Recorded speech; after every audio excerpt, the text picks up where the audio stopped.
Naaresto na ng Philippine National Police Criminal Investigation and Detection Group ang gunman sa pagpatay sa negosyante si Dominic Sitin sa Subic.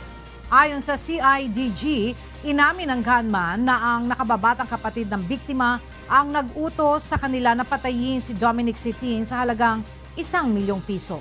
Mula sa Camp Crame, nasa linya ng ating telepono si Leia Ilagan para sa detalye ng balita. Magandang tanghali sa iyo, Leia. Magandang tanghali sa iyo, Ella. Pebrero 4, isang witness ang lumapit sa Criminal Investigation and Detection Group at itinuro ang pinagtataguan ng gunman na si Edgardo Luib sa pagpaslang sa negosyanteng si Dominic Sitin, President Founder ng United Auctioneer sa Subic noong November 28, 2018. Noong March 5, nahuli ng mga tauhan ng SITG Lighthouse na pinamumunuan ng CIDG sa isang subdivision sa Santo Tomas, Batangas si Luib. Nakuha dito ang 3 baril na kinabibilangan ng carbine, caliber 40 at caliber 45 na nagmatch sa 2 slug at 5 basyo na nakuha sa crime scene. Tugma din kay Luib ang fingerprints na nakuha sa side mirror ng motorsiklong ginamit na getaway vehicle matapos ang krimen. Ayon kay CIDG Chief Police Director Amador Corpus, inamin ni Luib na ipinapatay sa kanila ni Dennis Sitin ang nakatatanda nitong kapatid na si Dominic sa halagang 1,000,000 piso. Bukod sa pagpaslang kay Sitin, may standing warrant of arrest din si Luib sa pagpaslang naman sa isang councilor ng Bawan, Batangas noong 2013 at reporter ng Philippine Daily Inquirer noong namang 2015.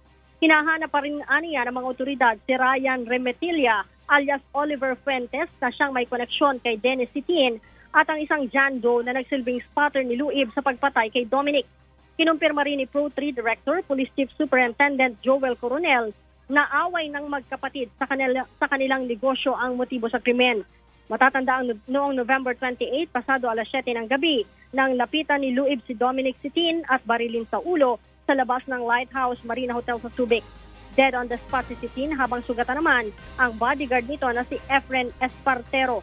Ang mga suspect ay nahaharap na sa kasong murder at frustrated murder. Kaugnay nito, itinuturing naman ang pamunuan ng pambansang pulisya. Nalutas na ang kaso ngunit hindi pa sarado dahil may mga hinahanap pa silang suspect. Balik sa iyo, Ella. Maraming salamat, Leia Ilagan, live na nagulat mula sa Camp Crame.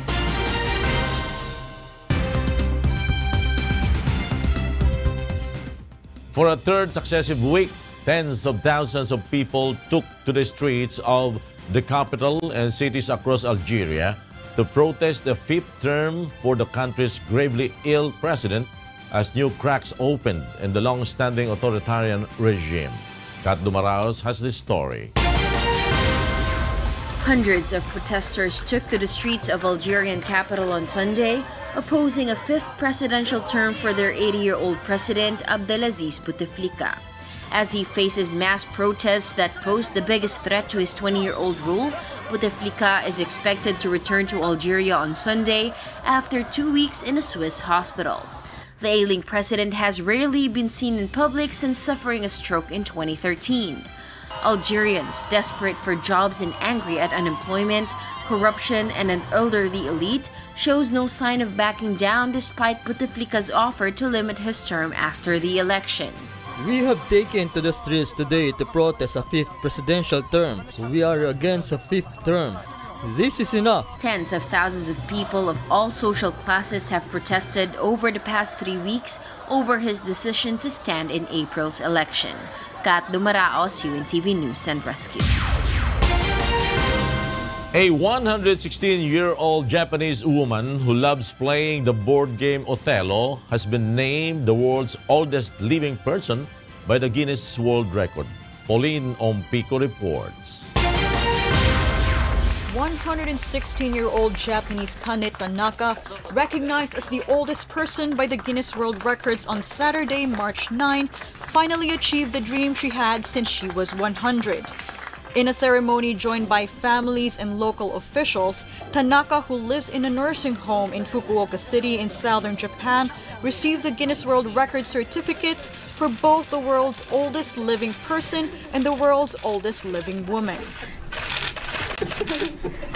On behalf of Guinness World Records, it gives me great pleasure to confirm Kane Tanaka is the oldest person living, aged 116 years and 66 days as of 9th March 2019. The world's oldest? Thank you so much. Tanaka, born on the 2nd of January 1903, cried and said the moment of recognition was the most exciting one in her life. What was the most thing you've ever enjoyed? This right now. The oldest man that has ever lived was a Japanese, Jiroemon Kimura, who died in 2013 at the age of 116 years and 54 days. The person who had lived the longest, recognized by Guinness World Records, is French woman Jeanne Calment, who lived to be 122 years and 164 days and died on August 4, 1997. Pauline Ampico, UNTV News and Rescue, Tokyo, Japan.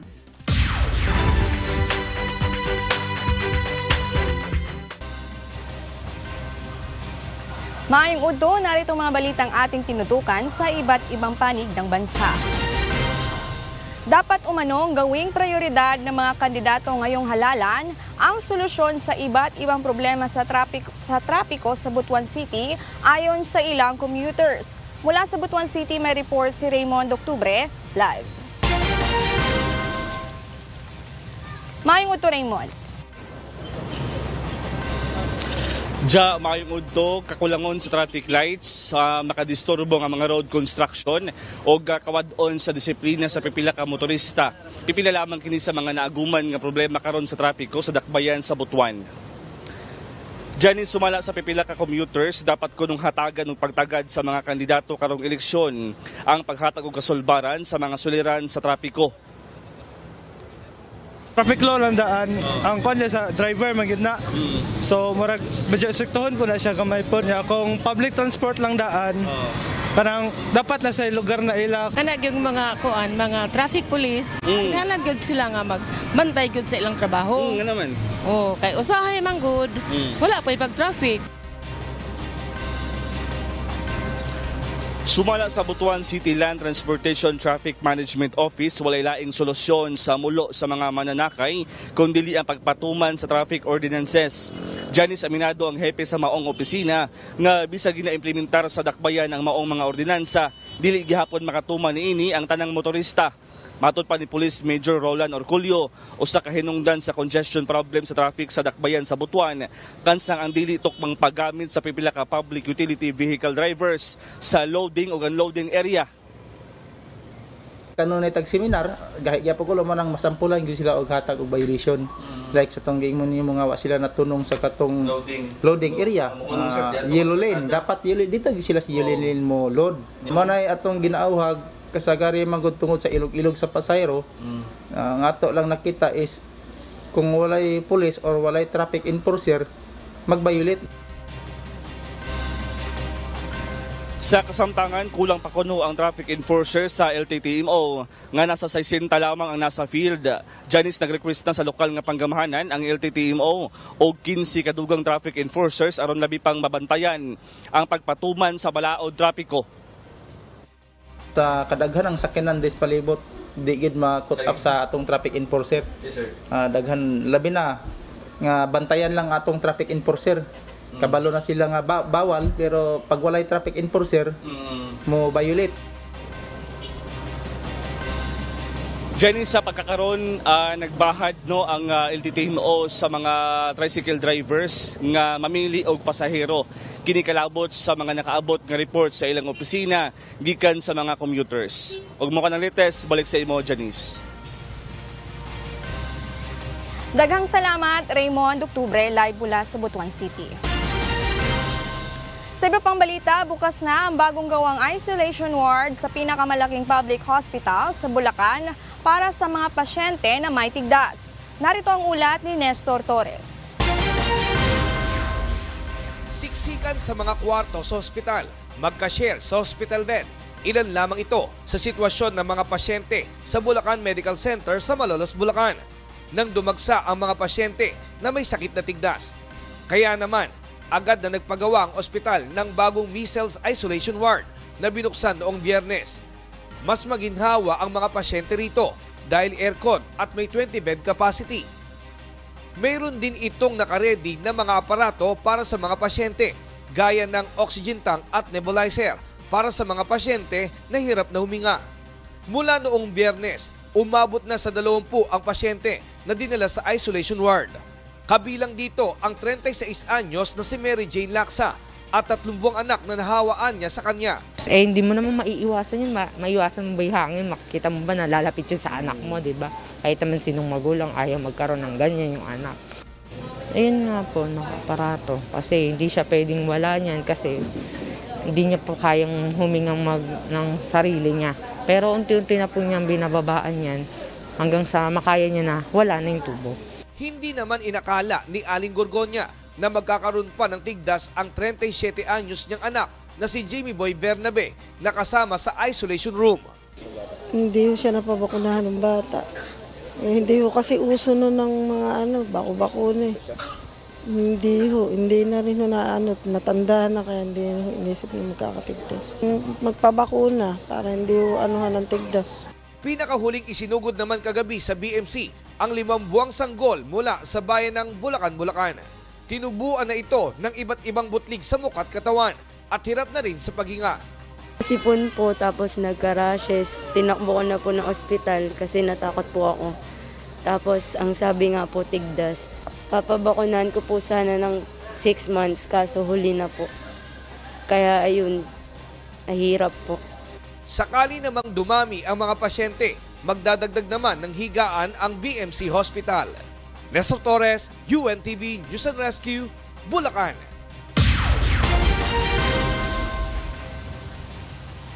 At yan ang ating mga balitang from D. Ako si Janice Enhente. Maayong udto.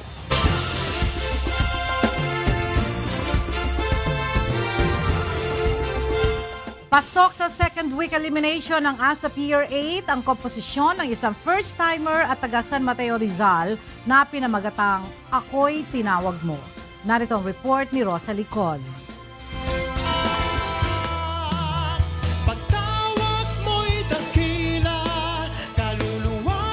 Patok sa mga hurado ng ASOP Year 8 second week elimination ang komposisyon ng 37-year-old na si Gerald Ilagan, taga San Mateo Rizal. Alternative rock ang estilo ng musika ng original composition na Ako'y Tinawag Mo at kahit first time sumali sa ASOP ni Gerald, naagaw nito ang atensyon ng mga hurado sa ASOP. Napapaganon ako eh. Kakaibang rock. Alternative nga eh. Oo, di ba? Gaya nga na sinabi ni Richard, halatang-halata naman dun sa composer. Actually, diba? Balladeer ako, pero favorite ko talaga alternative. Yeah. Yun yung pinapakinggan ko talaga. Kaya pasok na pasok sa akin yung yung tema ng musiko mo. Kasi alam mo, ganito eh. Pag ang linya ng kanta, hindi naintindihan hanggang may duda, kailangan, vague siya eh, di ba? So kailangan talagang i-rewrite mo siya talaga. Ayon naman sa composer na si Gerald, hindi niya inaasahan ang pagkapili sa kanyang likhang awit. Kinakabahan po talaga ako kasi first time ko nga pong sumali sa mga ganitong competition. Kaya po ang dalangin ko una sa Diyos, bahala ka na po, Panginoon. Gagawin ko po ito para sa karangalan mo, hindi para sa karangalan ko. Sabi ko, manalo matalo, tuloy pa rin ako pagpupuri ko sa Diyos. Paggawa ko ng mga awitin sa Kanya, birang pasasalamat ko po sa mga kagandahan loob po niya sa aming mag-asawa. Inspirado namang palagi ang bokalista at interpreter ng napiling praise song na si Jack Manuel tuwing lalahok sa ASOP. Yung ASOP, napakalaking bagay nito sa bawat tao kasi yung dream nila mas napupursigi sila. Let's say hindi lang yung mga taong namumroblema sa buhay, nagiging positive ang kanilang pananaw dahil mas yung drive nila through our Lord, nakakagawa sila ng magandang awitin at na-share nila yon sa mga tao na talagang natutulog pa ang damdamin sa Diyos.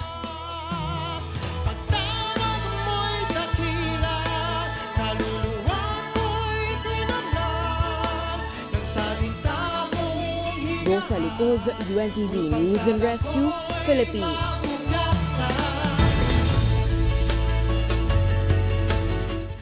Bilang bahagi ng selebrasyon ng National Women's Month, pinili namin ang iba't ibang mobile apps na mapapakinabangan at makakatulong sa mga kababaihang sawi sa pag-ibig. Narito ang report ni Mon Hocson.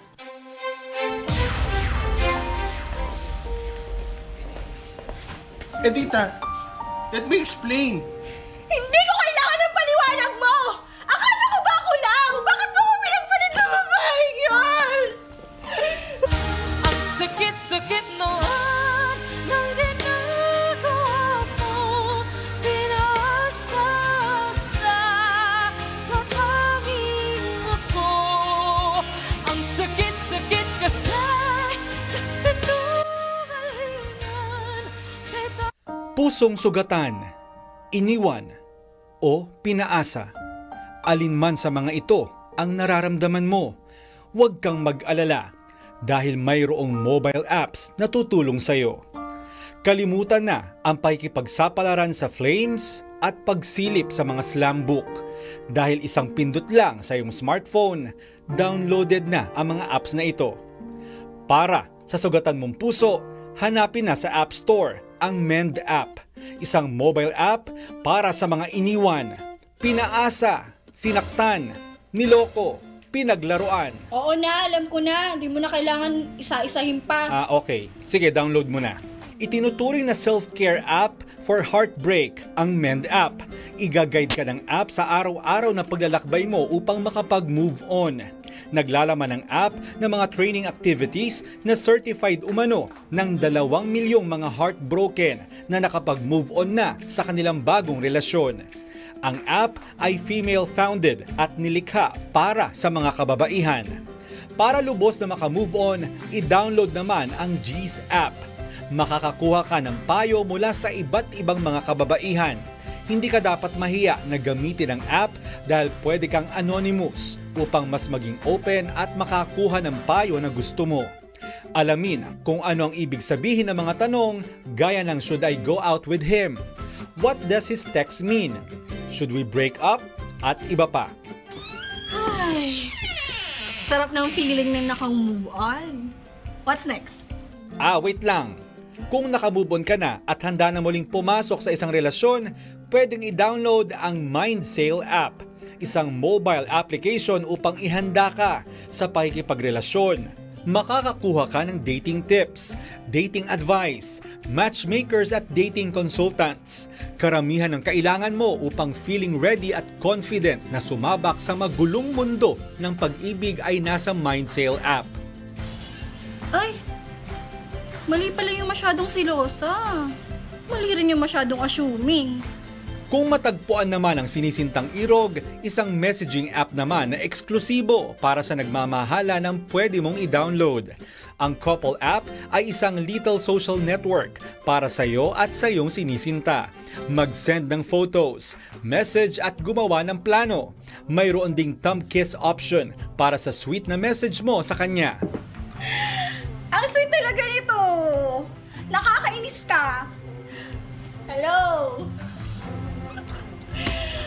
Ang kulit mo! Ang mga mobile apps na ito na dinisenyo para sa kababaihan ay maaari din namang magamit ng mga kalalakihan. Hindi lang naman sila ang nasasawi sa pag-ibig, di ba? Hindi ka nag-reply. Sige, mauna ka na. Sunod na ako doon. Totoong malawak na ang naabot ng teknolohiya. Maraming paraan para magamit natin ito. Ang mga dating apps hindi lamang ginawa upang makahanap ng partner. Sana ang teknolohiyang ito ay magamit natin upang ma-achieve ang ating mga relationship goals, lalong-lalo na ang mas mahalaga sa ating mga buhay. Mon Hocson, UNTV News and Rescue. Galing-galing na Edita. Anong mobile app ang dapat sa'yo? Ba, ewan ko. Couple. Kanina lang pinakita sa akin MindSail. Oh. Ba yun? Pero congrats, Edita. Dahil matatapos na ang career ko, ikaw na ang susunod. Marunong palang umarte. Marunong ka palang umarte, Edita. Ha? Okay. At yan po ang mga balitang aming tinutukan at inaksyonan. Dahil sa aming pagbabalita, una ang pagkalinga sa kapwa. UNTVC News, may balita sa mga panig ng daigdig. Magandang tanghali. God bless.